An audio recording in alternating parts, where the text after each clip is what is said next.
আরে রেস্টুরেন্টে চিকেন পকোড়া খেয়ে কি আর মুখে লাগে? তাতে তো নামেই চিকেন পকোড়া, চিকেন তো থাকেই না। নামমাত্র কোনোটায় আবার থাকে, কোনোটায় থাকেই না। তো তার জন্য এইভাবে যদি ঘরে চিকেন পকোড়া বানিয়ে নেওয়া হয় সন্ধেবেলা আর চায়ের সাথে কিন্তু জাস্ট জমে যাবে। তার জন্য এখানে দেখো 400 গ্রাম চিকেনের সলিড পিস নিয়ে নিয়েছি আমি ছোটো ছোটো টুকরো করে। তারপরে এর মধ্যে দিয়ে দিলাম 4-5টা কাঁচা লঙ্কা কুচি আর 4টে পেঁয়াজ কুচি। তার সাথে দিয়ে দিলাম আদা রসুনের পেস্ট 1 চামচি করে আর জিরের গুঁড়ো 1 চামচি। তার সাথে দিয়ে দিলাম কিন্তু লঙ্কার গুঁড়ো, হলুদ, লবণ আর একটুখানি সামান্য সাদা তেল দিয়ে ভালো করে মেখে কিন্তু রেস্টে রেখে দেবো। এর মধ্যে দিয়ে দিলাম একটু লেবুর রসও।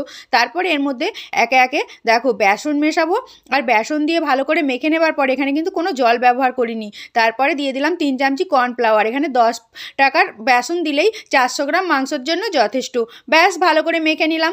তারপরে এই যে কড়াইতে সর্ষের তেল গরম করে আর তারপরে এর মধ্যে কিন্তু একটা একটা করে পকোড়াগুলো ছেড়ে দেবো।